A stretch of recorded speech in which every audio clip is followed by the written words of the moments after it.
दोस्तों, इस वीडियो को पूरा देख लेने के बाद आपके मन में time travel, black hole, speed एवं लाइट ईयर के बारे में समझने में कभी भी कन्फ्यूजन नहीं होगा।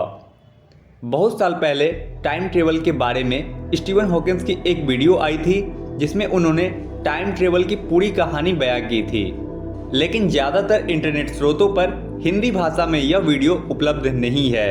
इसलिए आज हम आपके लिए लेकर आए हैं time travel with Steven Hawkins, जिसमें सिर्फ आवाज़ मेरी है लेकिन शब्द स्टीवन हॉकिंस के हैं। हेलो, मेरा नाम स्टीवन हॉकिंस है। आप मुझे भौतिक वैज्ञानिक, खगोल वैज्ञानिक या एक सपने देखने वाला कह सकते हैं।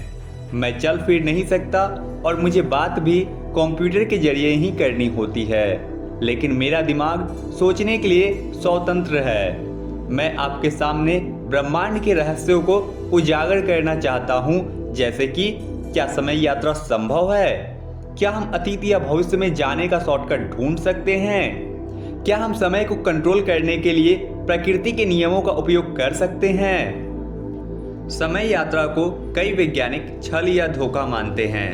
मैं अपने स्वतंत्र विचारों से कहीं अलग थलग ना हो जाऊं, इसके कारण मैं जितना हो सके इस बारे में बात करने से उतना बचता हूं।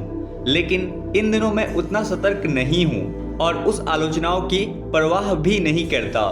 दरअसल मैं उन लोगों के जैसा ही हूं जिन्होंने वैज्ञानिक पाषाण युग को बनाया था। अगर मेरे पास टाइम मशीन होती तो मैं मर्लिन मुनरो और गैलीलियो को देख रहा होता, क्योंकि उन्होंने अपनी दूरबीन से अंतरिक्ष को देखने का नजरिया ही बदल दिया है। और शायद ब्रह्मांड के अंत की यात्रा करके ये भी पता लगाता कि क्या हमारा संपूर्ण ब्रह्मांड खत्म होने वाला है। लेकिन आखिरकार यह कैसे संभव है? इसे समझने के लिए हमें समय को भौतिक विज्ञान की नज़र से देखना होगा। फोर्थ डायमेंशन को इस नज़रिए से देखना इतना मुश्किल भी नहीं है। हर सजग विद्यार्थी यह जानता है कि आप, मैं, यहाँ तक कि मेरी यह कुर्सी 3 आयाम या 3 डायमेंशन में मौजूद है। सब कुछ लंबाई, चौड़ाई या ऊंचाई में ही बसा है, लेकिन एक दूसरी तरह की भी लंबाई है, जो है समय की लंबाई। उदाहरण के लिए, एक इंसान 80 से 100 साल तक जीवित रहता है, लेकिन पाषाण युग के यह पत्थर हजारों वर्षों से खड़े हैं और हमारा सौरमंडल अरबों वर्षों से मौजूद है। अर्थात सब कुछ समय की लंबाई के साथ अंतरिक्ष में मौजूद है। समय की यात्रा का मतलब है इस फोर्थ डायमेंशन के माध्यम से यात्रा करना। इसे देखने और समझने के लिए कि इसका अर्थ क्या है, चलिए हम कल्पना करते हैं कि रोज की तरह हम कार में यात्रा कर रहे हैं। हम सीधी रेखा में कार चलाएं तो हम एक ही डायमेंशन में यात्रा कर रहे हैं। दाएं या बाएं मुड़े तो हम दूसरी डायमेंशन को भी जोड़ रहे हैं। और किसी पहाड़ी रास्ते में हम कार चलाएं तो हम ऊंचाई या गहराई यानी थर्ड डायमेंशन को भी जोड़ रहे हैं। इसका मतलब है कि हम तीनों डायमेंशंस में सरलता से यात्रा कर सकते हैं। लेकिन हम पृथ्वी पर समय यात्रा कैसे कर सकते हैं? क्या हम चौथे आयामों के माध्यम से कोई रास्ता बना सकते हैं? आइए हम कुछ देर के लिए एक साइंस फिक्शन फिल्म देखते हैं। टाइम ट्रेवल वाली फिल्मों में अक्सर एक विशाल मशीन होती है जो ऊर्जा देती है। वह मशीन चौथे डायमेंशन में जाने का एक रास्ता भी बना देती है, जिसे हम काल में जाने वाली सुरंग कहते हैं। और काल यात्री एक बहादुर इंसान जो थोड़ा बेवकूफ भी होता है, तभी तो वह उस सुरंग में घुस जाता है, यह जाने बिना ही कि वह किस काल में पहुंचने वाला है। यह राय भले ही दूर की और शेख चिल्ली के विचारों जैसी लगे और शायद वास्तविकता इससे अलग हो, लेकिन सच यह है कि यह कर पाना नामुमकिन नहीं है। यह विचार स्वयं इतना पागल नहीं है जितना इसे समझा जाता है। भौतिक विज्ञानी भी काल में सुरंग बनाने की सोच रहे थे, लेकिन हम इसके बारे में बिल्कुल अलग नजरिए से सोच रहे हैं। हम यह सोच रहे हैं कि क्या हम अतीत या भविष्य में जाने के लिए कुदरत के नियमों के आधार पर कोई रास्ता बना सकते हैं? और तलाश करने पर हमें पता चला कि वह तो पहले से ही मौजूद है। और इतना ही नहीं, हमने तो इसे एक नाम भी दे रखा है, जिसे कहते हैं वर्म होल। सच तो यह है कि हमारे चारों ओर वर्म होल है, लेकिन यह इतने छोटे हैं कि हमें नजर नहीं आते।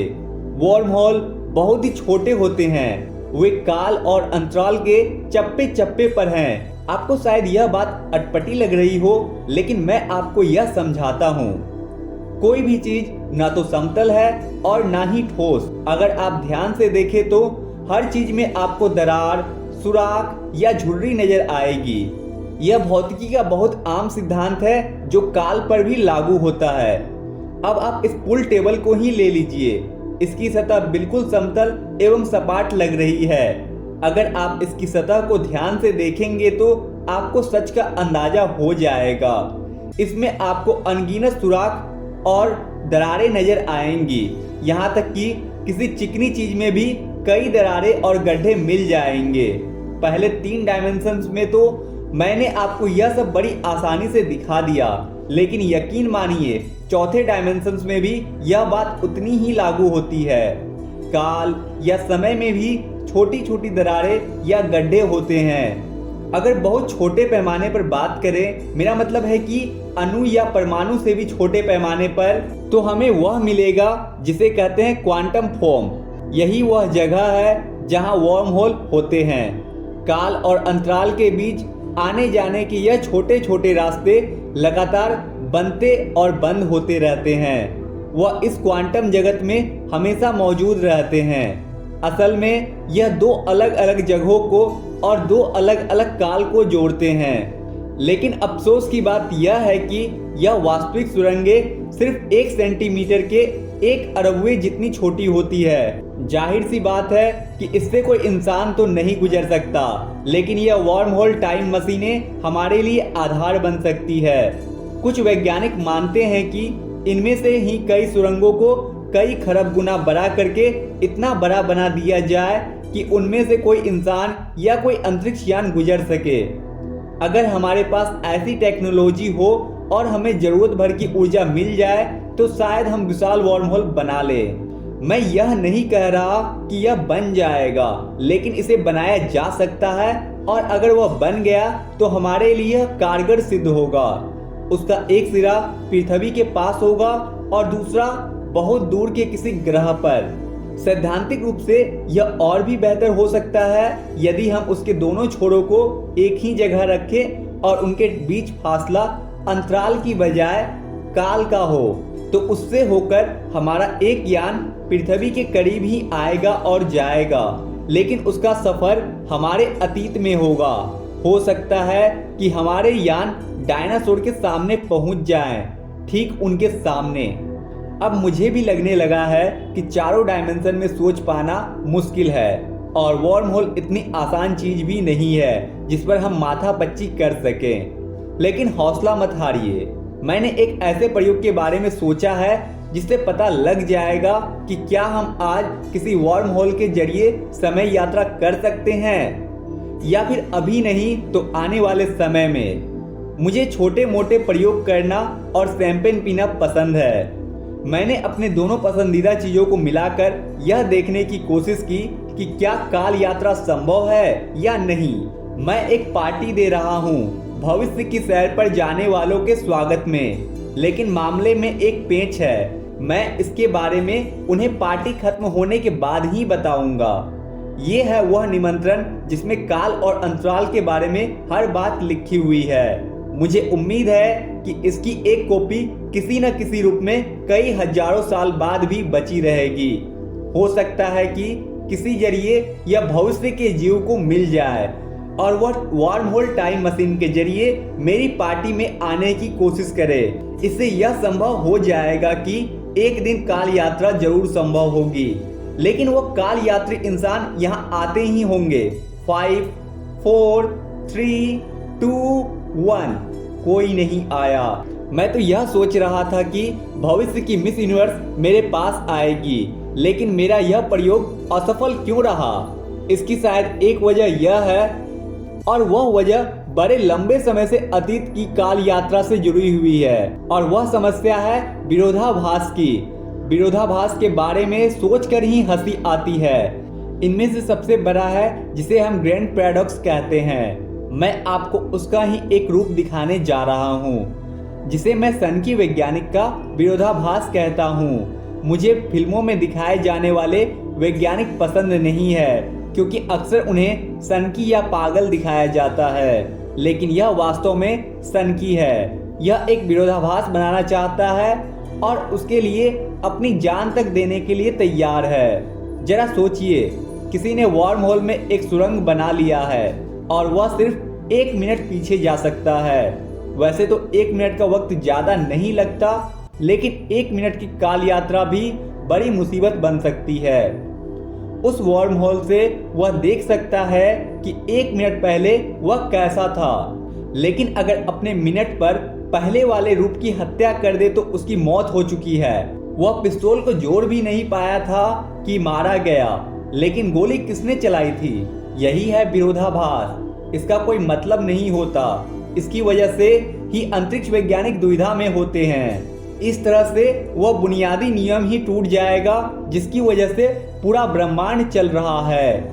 इससे हम किसी काम का अंजाम तो देख सकते हैं, लेकिन उसे बदल नहीं सकते। मुझे नहीं लग रहा कि कोई चीज खुद को नामुमकिन बना सकती है। अगर वह ऐसा कर पाती तो पूरे ब्रह्मांड को अफरा तफरी में जाने से कोई नहीं रोक सकता।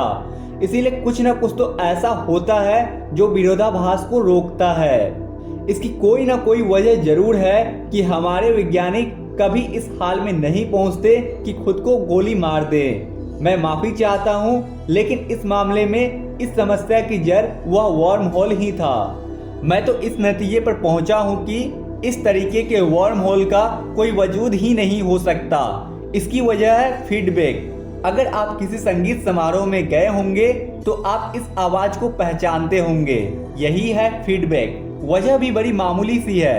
आवाज माइक्रोफोन में जाती है और तारों से होती हुई आगे बढ़ती है और एम्पलीफायर से तेज होकर स्पीकरों के जरिए बाहर आती है। लेकिन यह स्पीकरों से निकली हुई आवाज बार बार माइक में वापस जाती है और उसका एक लूप बन जाएगा और आवाज लगातार तेज होती जाएगी।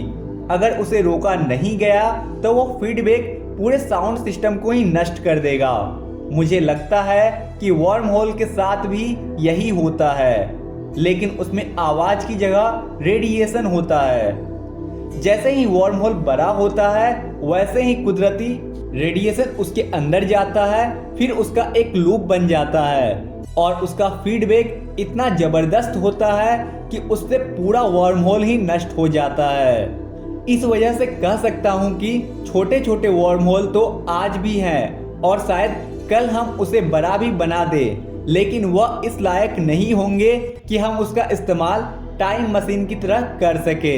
यही वजह है कि मेरी पार्टी में कोई नहीं आया। मुझे तो लगता है किसी भी और तरीके से अतीत की काल यात्रा कर पाना नामुमकिन है। ऐसा करने पर विरोधाभास तो होगा ही होगा।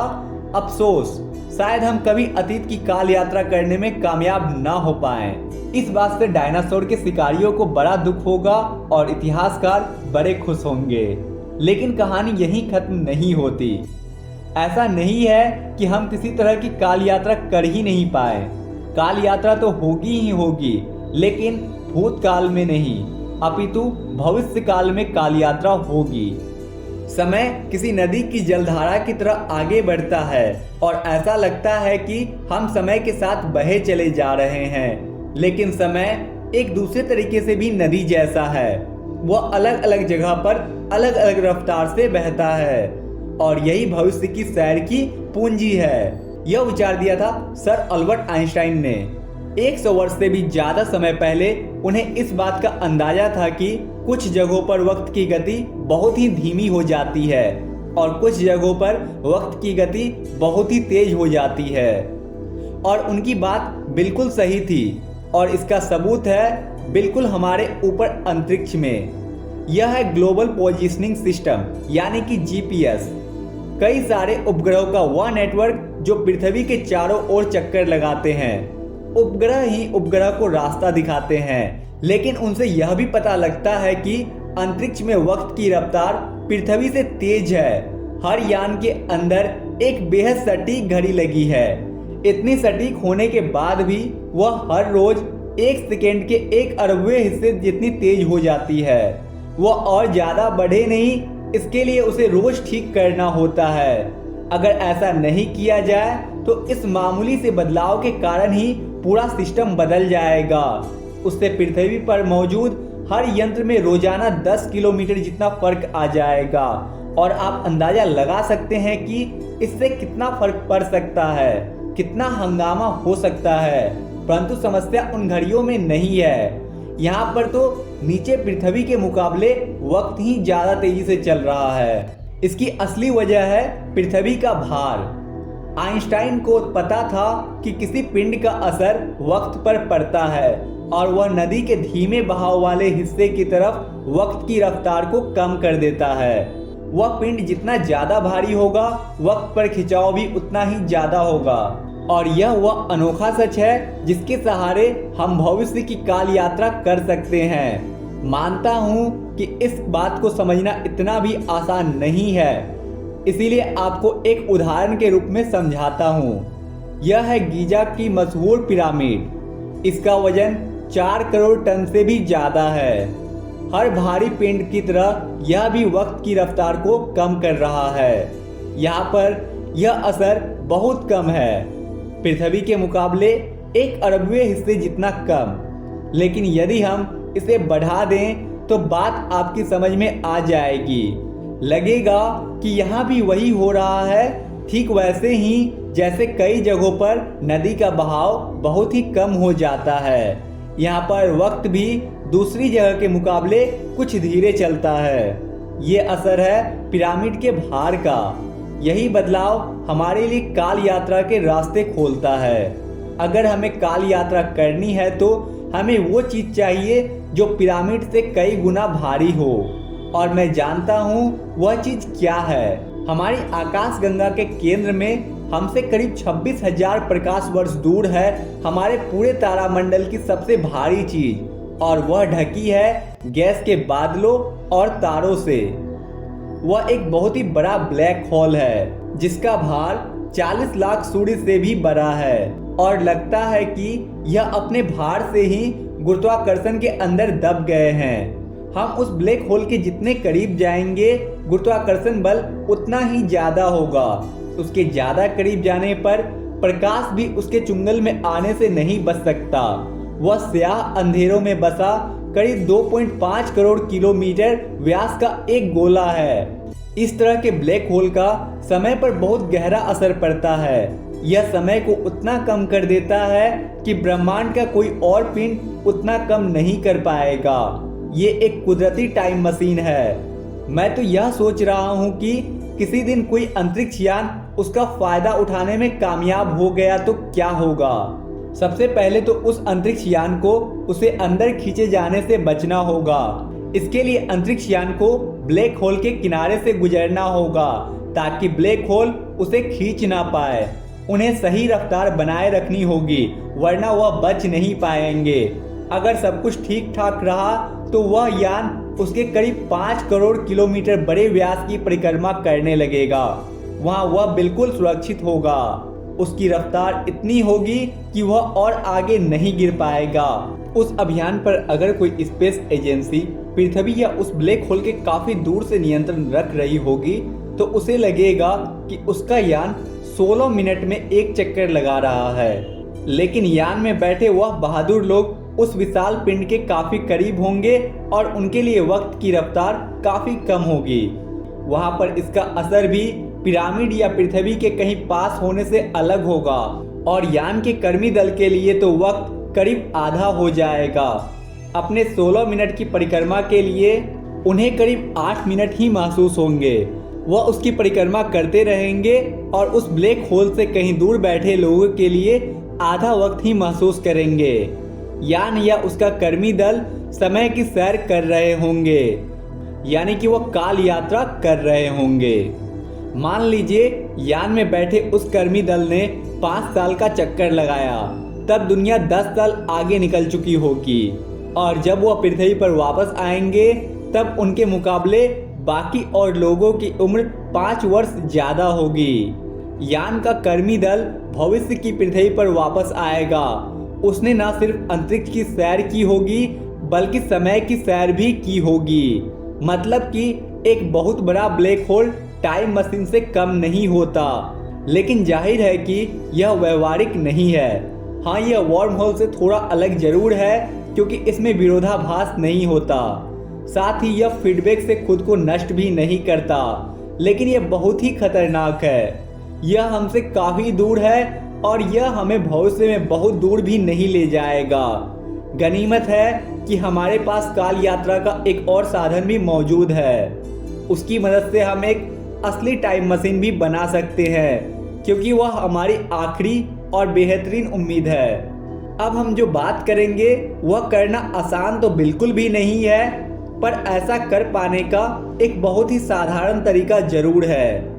इसके लिए हमें बहुत तेजी से सफर करना होगा। विशाल ब्लैक होल के गुरुत्वाकर्षण के प्रभाव से बचने के लिए किए गए सफर से भी बहुत ज्यादा तेजी से। इसकी वजह भी ब्रह्मांड का एक अनोखा तथ्य ही है। ब्रह्मांड की एक खगोलीय रफ्तार सीमा है जो है 2,99,792 किलोमीटर प्रति सेकेंड। इस रफ्तार को हम प्रकाश की रफ्तार कहते हैं। इस रफ्तार से कोई भी चीज तेज नहीं चल सकती। आपको शायद अजीब लग रहा होगा, लेकिन यह विज्ञान के अहम सिद्धांतों में से एक है। आप माने या ना माने, पर हम प्रकाश की रफ्तार से करीब की रफ्तार से भी सफर करके हम समय यात्रा कर सकते हैं। लेकिन ऐसा कैसे होगा, इसे समझने के लिए हम साइंस फिक्शन फिल्मों की एक परिवहन सेवा की कल्पना करते हैं। मान लीजिए कि हमारी पृथ्वी के चारों ओर एक पटरी बिछी है जिस पर चलती है एक बहुत ही सुपर फास्ट ट्रेन। हम उस काल्पनिक ट्रेन को ही प्रकाश की रफ्तार से ज्यादा करीब ले जाकर देखेंगे कि वह किस तरह एक टाइम मशीन बन सकती है। इस पर सवार है भविष्य की सैर पर जाने वाले सैलानी। ट्रेन की रफ्तार तेज से तेज होती जा रही है।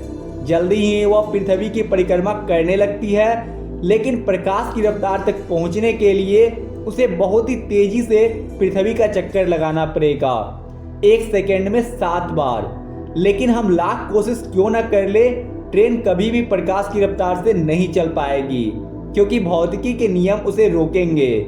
हाँ, इतना जरूर है कि यह ट्रेन प्रकाश की रफ्तार के आसपास जरूर पहुंच सकती है, लेकिन तभी होगी एक असाधारण घटना। उस ट्रेन के अंदर बाहर के मुकाबले वक्त काफी धीरे चल रहा होगा, वैसे ही जैसे ब्लैक होल के आसपास चलता है, या फिर कहें तो उससे भी ज्यादा धीमे। और आप भी इसकी वजह समझ सकते हैं। आप एक कल्पना कीजिए कि एक बच्ची ट्रेन की दिशा में दौड़ती है। अगर हम उसकी दौड़ने की रफ्तार को ट्रेन की रफ्तार से जोड़ दें तो उसकी रफ्तार प्रकाश की गति से ज्यादा हो जाएगी ना। तो क्या वह गलती से ही सही, लेकिन रफ्तार की सीमा पार नहीं कर जाएगी? पर नहीं, वह ऐसा नहीं कर पाएगी। कुदरत का नियम ट्रेन में वक्त की रफ्तार को कम करके उसे ऐसा नहीं करने देगा। वह इतनी तेजी से दौड़ ही नहीं सकती कि वह रफ्तार की इस सीमा को पार कर सके। वक्त हमेशा रफ्तार की सीमा को बचाने के लिए अपनी रफ्तार कम कर देता है। इसी तथ्य के आधार पर हम भविष्य में ज्यादा लंबी दूरी को तय कर पाएंगे। आप यह सोचिए कि यह ट्रेन एक स्टेशन से 2 जनवरी 2050 को चलती है। वह अगले 100 साल तक लगातार पृथ्वी की परिक्रमा करती रहती है। फिर 1 जनवरी 2150 को वह रुक जाती है, लेकिन उसमें बैठे मुसाफिरों के लिए सिर्फ हफ्ते भर का समय बीता है। लेकिन जब वह ट्रेन के बाहर आते हैं तो उनके सामने वह दुनिया नहीं होगी जिसे वह छोड़ कर गए थे। सिर्फ 1 हफ्ते में उन्होंने 100 साल का सफर कर लिया है। बेशक उस रफ्तार से चलने वाली ट्रेन बना पाना तो नामुमकिन है, लेकिन हमने उस ट्रेन के जैसी ही एक चीज स्विट्जरलैंड के जेनेवा में बना ली है। एक पार्टिकल एक्सेलरेटर जो दुनिया में सबसे बड़ा है।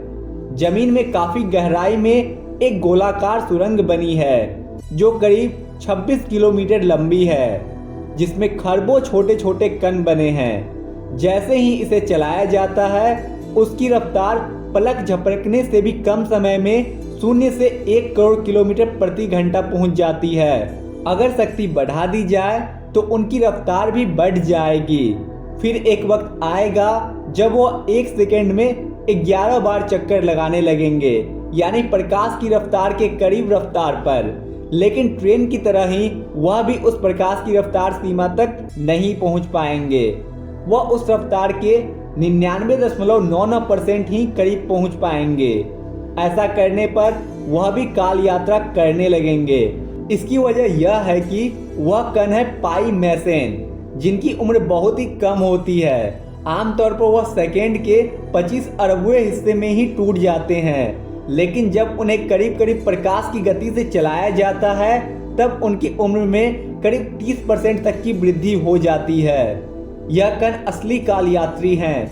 यह बात बस इतनी मामूली है।